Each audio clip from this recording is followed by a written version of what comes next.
The ruins were cold, silent, and full of ash. Broken metal walls stood like skeletons.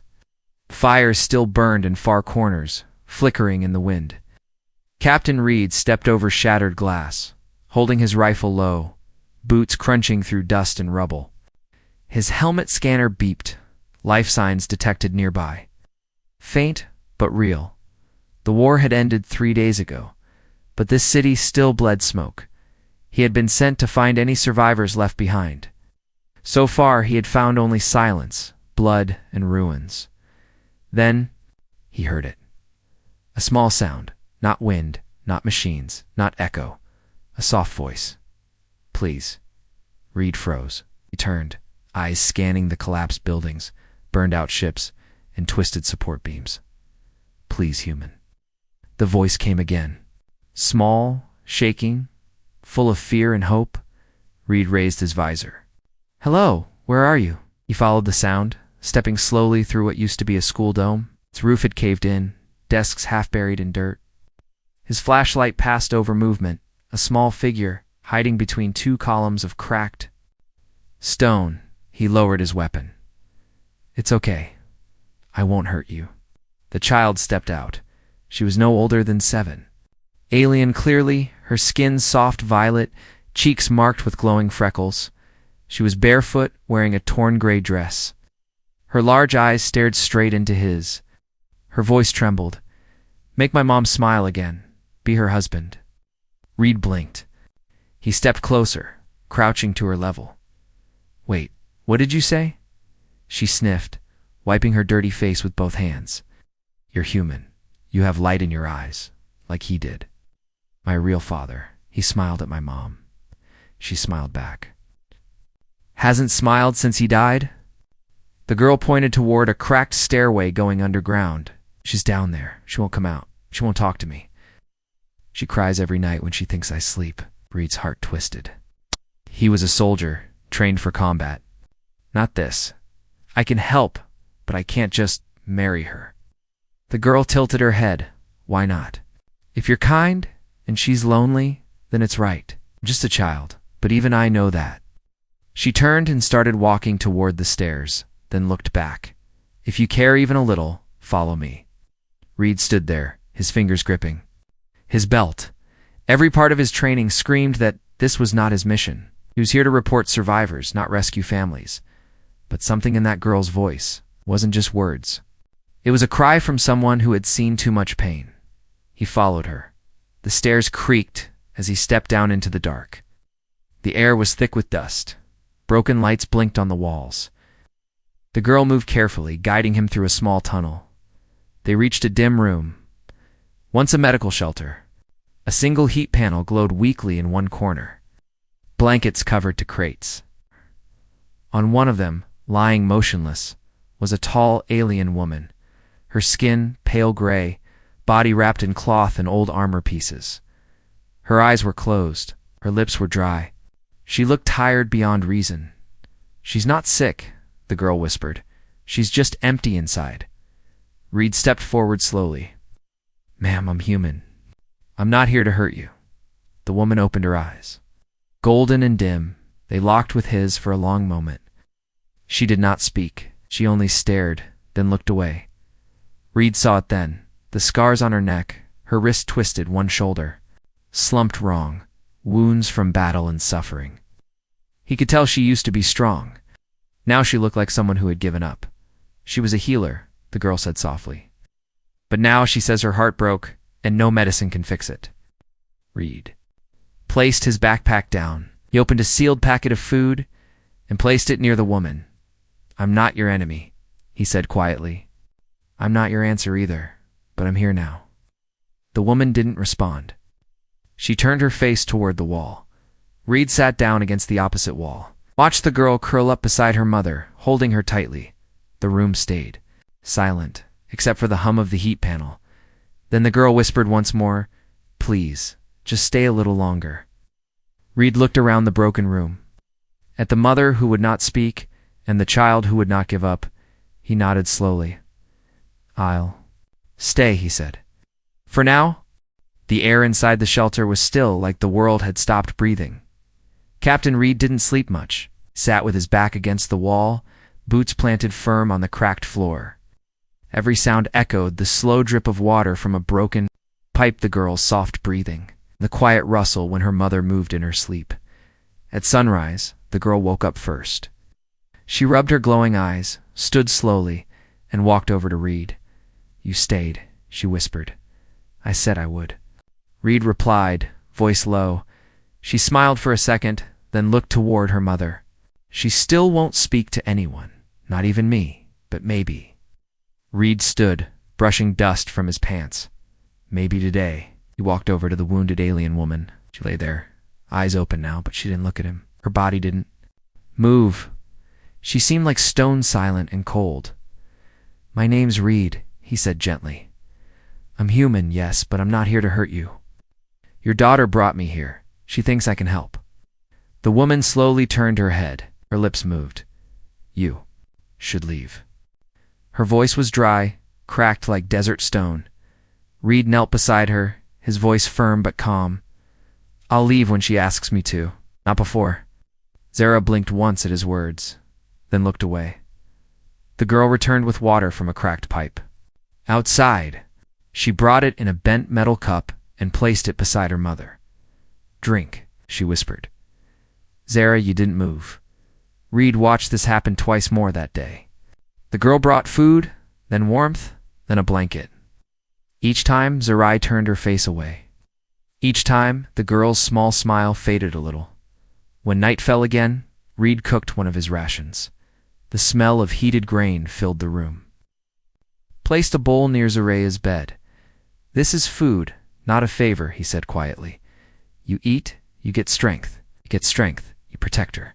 That's what she wants. That's what I see." Zara stared at the ceiling, then her lips parted. "She was born during the war," she whispered.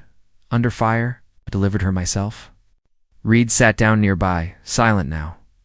"I was a healer," she continued, voice distant. "I fixed bones, stitched wounds, pulled children from wreckage. I saved lives. I lost more. Then he died. Her father shot from behind while saving me."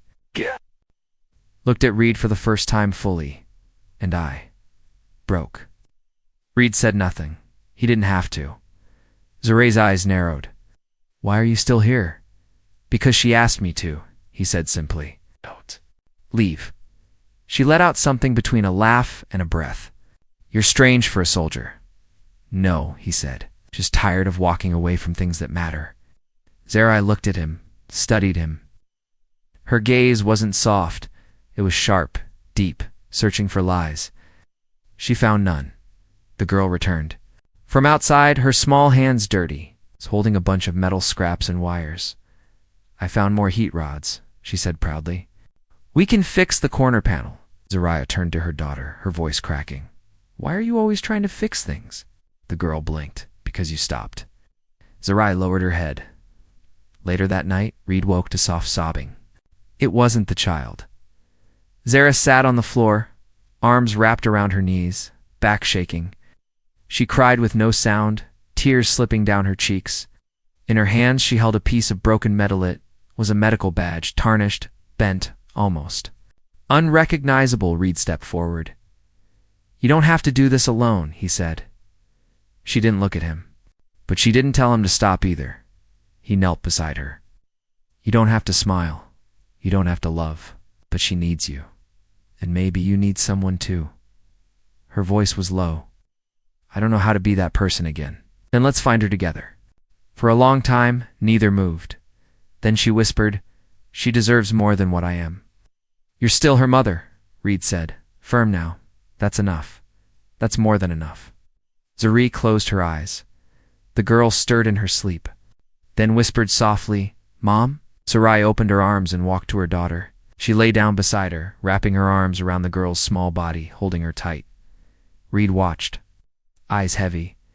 In that broken room, nothing had changed, but something had started. Morning light pushed through the cracks in the roof, landing in soft patches across the dust-covered floor. The air was still cold, but inside the shelter, something had changed. Zarai didn't speak much, but she no longer turned away when Reed entered the room. She sat up slowly that morning, watching her daughter use scraps of metal to build something from nothing. The child hummed while she worked, her fingers blackened with soot. Reed stirred a hot ration on a small field stove, the smell of warm grain and dried fruit spreading through the room. He glanced at Zerai, hungry. She didn't answer. But she didn't refuse either. He placed a bowl near her, careful not to crowd. Try it. Not human cooking exactly, but better than chewing bark. To his surprise, Zerai took the bowl. She didn't look at him while eating, but she didn't hide. Either the girl smiled and sat beside her mother. He makes food like Papa used to, she said, her voice soft, but not spicy. Mama always hated spicy. Zerai looked down at her daughter. Her fingers gently touched the child's cheek, wiping away a smudge of ash. Reed pretended not to. Notice he turned and opened his satchel, pulling out a small folded cloth. I found this in the building next door. Look familiar? He unfolded it gently. It was a burned, half-melted photograph encased in plastic. In it, a younger Zerai stood beside a tall alien man, both smiling, holding a tiny child in their arms. Behind them was a house made from living stone and vine-covered beams. Zerai's hand slowly reached out. That was the last day before we fled the capital, she whispered. Reed didn't interrupt. She held the photo gently, as if afraid it might fall apart. Her eyes didn't blink. Her breath came slow. He built that house with his hands, she said. It sang at night when the vines moved in the wind. He said it would be our forever home. But forever didn't last long. The child looked up at her mother. I remember the sounds, like music. You were too young to remember. Reed spoke softly. What happened to the house? Burned. Soldiers came. I was gone on a mission. When I returned, he was dead. The house turned to ash. I pulled her from the wreckage myself. Reed's hands tightened around his canteen. He said nothing. Zerai glanced at him. You ever lose something like that? I lost a brother, he replied. Died in a desert trench. He bled out holding my hand. I couldn't stop it. Zara studied him, her face unreadable. And yet, here you are, helping strangers in a ruin. Gave a half smile. God, because I couldn't save him, maybe I try to save who I can now. She looked at him for a long time, then returned her gaze to the photo. Her daughter, eyes wide, with quiet hope, crawled into her lap and rested her head against her chest. I want to go to a place with music again, the girl said. Can we make a new house one day? Zerai didn't speak. She just held her daughter tighter. Reed stood. I'll get more supplies. There's an old med station, 3 blocks west. Might still have solar batteries. You to stay warm. He left the shelter. Zerai watched him go. Outside, the ruins stretched wide, silent and dangerous. Reed moved quickly, rifle ready, scanning every shadow. But his mind stayed on the moment he had just witnessed the photo. The girl's voice, and that flicker of something in Zerai's eyes. Hope. It was small, fragile, like smoke in a breeze. But it was there inside the shelter. Zerai held the photo against her chest. She whispered a name, her mate's name, for the first time in years, and her daughter heard it. The wind outside howled like a wounded beast. Metal creaked in the night as if the ruins themselves still remembered pain. Inside the small shelter, the warmth of Reed's portable heater glowed in one corner. But something colder stirred in. The dark. Reed lay half asleep against the wall, his weapon resting by his side, breath steady. The alien girl was curled up near her mother, a thin blanket barely covering her small frame. Then it happened, a sudden cry. Not from the girl, not from outside, from Zerai. She bolted upright, chest heaving, face pale. Her hands clawing at the air like she was drowning in flames only she could see. No, please don't take her. Reed was on his feet in seconds. He reached for her shoulders, but paused. She was trapped in the dream, sweating, trembling, eyes wide open, but not awake. Zerai, he said firmly, it's red. You're safe. She turned to him suddenly, fists clenched, ready to strike. Her whole body trembled. But then she saw the light on his face, and her arms dropped. I thought she was gone, she whispered. The fire The blood. I couldn't move. She sank back to the floor, her arms wrapping around herself. Red sat beside her, not touching, just close enough. You're not there anymore, he said, and she's right here. The girl stirred in her sleep, mumbling softly. Sarai looked at her, eyes wet, breathing sharp. I failed him, she said, and I'm failing her too. No, Reed said. You're here. You fought through. Everything? You're still breathing. That's not failure. That's strength.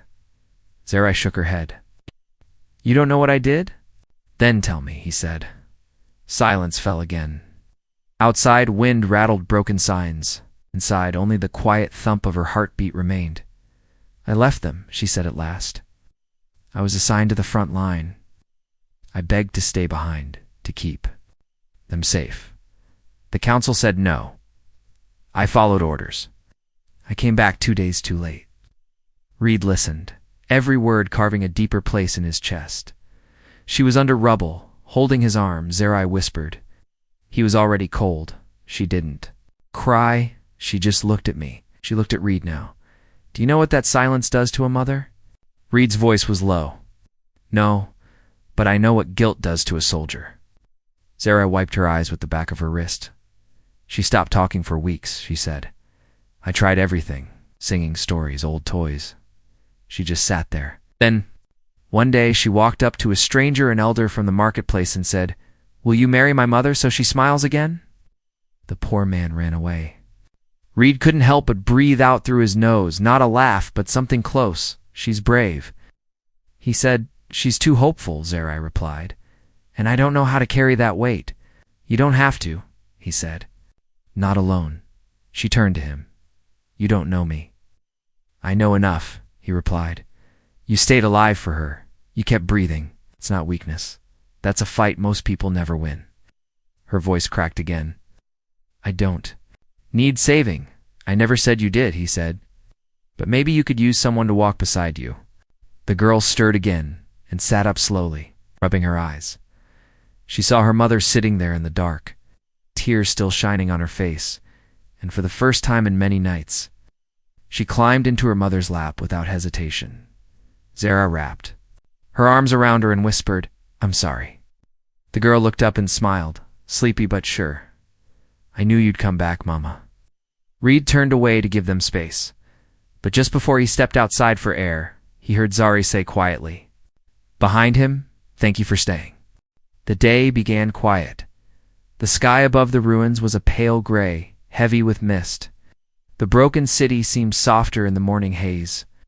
Reed stepped outside early to search for supplies, power cells, bandages, clean water. He told Sarai he'd return before the sun moved far. She nodded. It was the first time she'd looked him in the eye and said, Be careful. He didn't say it out loud, but those 2 words meant more than most battlefield orders ever had. Back. Inside the shelter, Sarai cleaned the little stove. The girl wasn't by her side, but that wasn't unusual. She often played just beyond the door, collecting colored glass and broken wires, pretending to build a spaceship. An hour passed. Then, 2! Sarai called out. Little one! No answer. She stepped out of the shelter, scanning the street. Her voice rose. Come back now. No more games. Silence answered. Her pulse quickened. She searched the nearby alleys, then climbed the half-broken stairwell to check the upper levels. Of the crumbled building, her feet moved faster with each step, her chest tightening. No laugh, no footsteps, no little voice saying, Here I am. Panic gripped her heart. She began shouting her daughter's name. Still nothing.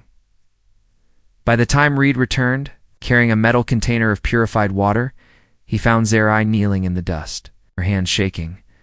She's gone, she whispered. Reed dropped the canister and rushed to her. When did you last see her? She was here. I thought she was just outside. Reed's training kicked in. He scanned footprints, checked disturbed rubble, broken boards. There were small tracks leading east. She didn't wander, he said. She went somewhere on purpose. Sarai stood unsteady. Then we follow her. They moved fast, deeper into the ruins. The buildings grew darker, the roads less stable. Burned vehicles and melted support beams made the path dangerous. Zaray's breath turned sharp, but she didn't stop. Reed held her arm when she stumbled. "We'll find her. She's all I have," Zaray said. "If I lose her, I have nothing left to fight for." Reed didn't reply. He simply pulled her forward. Then they saw it. Footprints in the ash, leading toward a broken garden dome. Inside, the roof was open to the sky. Broken metal trees still stood, their leaves burned black. Flowers were long dead. In the middle of the dome, beside a shattered fountain, the little girl knelt. In her hands were small purple flowers, crushed, dry, lifeless. She was trying to make a bouquet. Zaray called her name, her voice cracking. The girl turned around, tears shining on her cheeks. "I just wanted to bring you flowers," she said. "So you'd smile when he comes back, like you used to." Zaray rushed to her, falling to her knees, pulling her into her arms. "Don't ever do that again," she whispered, voice shaking. "You scared me." The girl pressed her forehead. "To her mother's, I just want you to be happy again." Zaray held her tight, eyes closed, heart pounding. Reed stood nearby, letting them be. But the weight in his chest wouldn't leave, because he realized something. The girl didn't go missing by accident. She went to find something beautiful. Something she thought her mother had forgotten. It's a memory, a smile, and she went alone. Reed knelt beside them. "Next time," he said, "we go together." The girl looked up at him. "Promise." "I do," he said. Zaray placed her hand over his. "Then stay," she said quietly. "Not just for her. For me too." Night returned with heavy clouds hanging low. The shelter was warm now, but the silence inside was heavy with something unspoken. Reed sat near the heater, slowly cleaning his gear. Zaray sat across from him, her daughter sleeping between them. Curled in a blanket, the little girl had fallen asleep with her hand resting on Reed's arm. He hadn't moved since. Zaray spoke first, her voice quiet. "She trusts you more than anyone she's known outside me." Reed nodded once. "I know. You earned that," she said. "Not with promises, but with presence." Reed looked at her now, really looked. Her skin no longer looked pale. Her eyes, once hollow, now held a weight, not sorrow. Something. Older, stronger. "You said she once asked a stranger to marry you," he said, "and now she's asked me." Zaray's gaze sharpened. "Do you know what that means among my people?" He didn't answer. "When a child of our blood declares a name in the presence of others, it becomes a binding," she said. "Not legal, not forced, but cultural, spiritual." Reed's chest tightened. "You mean her words? They weren't just innocent?" "She marked you as her mother's hope," Zaray said. "And now, if we return to any surviving clan and they hear it, they will treat you as her chosen." Reed ran a hand across his mouth. "And if I say no, she'll be seen as rejected," she said. "Unwanted. A child who made a mistake. And I will carry that shame in her place." Reed stood, paced once, then stopped. "You knew this? And still let her ask me?" Zaray looked at her daughter's sleeping face. "She chose you." "I didn't stop her, because I watched what she became in your presence. Alive, brave, free." Reed sat back down slowly. "I didn't come here to get tied into something sacred." He said, "I came because she asked me to stay, because I couldn't walk away from her eyes." Zaray's voice softened. "Then stay longer, not out of pity, but because something has already started between the three of us." Reed stared at the flickering heater. "I'm not from your world. I don't understand your customs." "Then learn," she said, "from me, from her, from time." The wind outside pushed against the metal frame of the shelter. Reed turned to look at Zaray again. "If I stay?" he asked. "What does that mean to you?" Zaray didn't blink. "It means I stop holding myself together alone. It means I start to breathe again, not just for her, but because someone sees me and chooses me, even broken." Reed reached forward and pulled the blanket higher over the child's shoulders. Then he looked back at Zaray. "I'm not running," he said. "I don't know what kind of man your people think I must be, but I'll stand by what I've earned." Zaray leaned forward slowly. Her forehead touched his, just for a breath. "That's all I needed to hear," she whispered. They stayed like that, a breath apart, while the storm outside passed through the city. For once, the ruins didn't feel lonely. They felt like the start of something waiting to grow. Sunlight broke through the clouds for the first time in weeks. It poured through the holes in the broken dome above their shelter, warming the cracked floor. Dust danced in golden beams, and the air no longer smelled like smoke. It smelled like change. Reed adjusted his jacket and looked around the small space they had shared. He had patched the walls, fixed the heater, and cleaned the mess. It still wasn't much, but it was home now. Zara stepped out of the back room, her clothes newly washed and stitched with silver thread.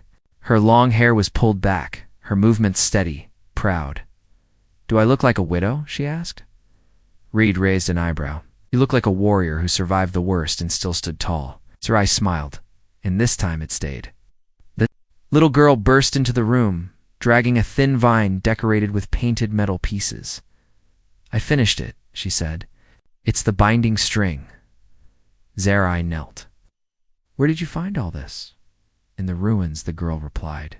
"From places where people used to dance." Reed bent down beside her. "And what is it for?"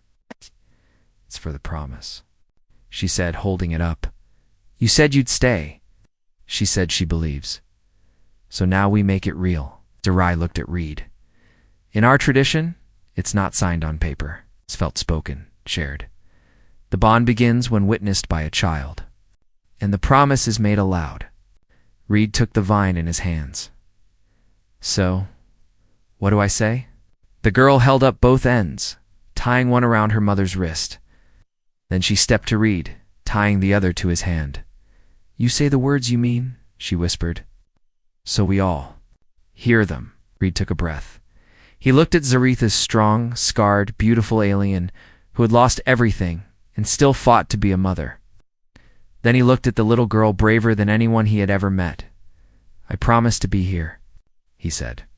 "Not as a hero, not as a guest, but as family, for as long as I'm welcome, for as long as I'm needed, for as long as I draw breath." Zarai's eyes shimmered. She held her wrist up.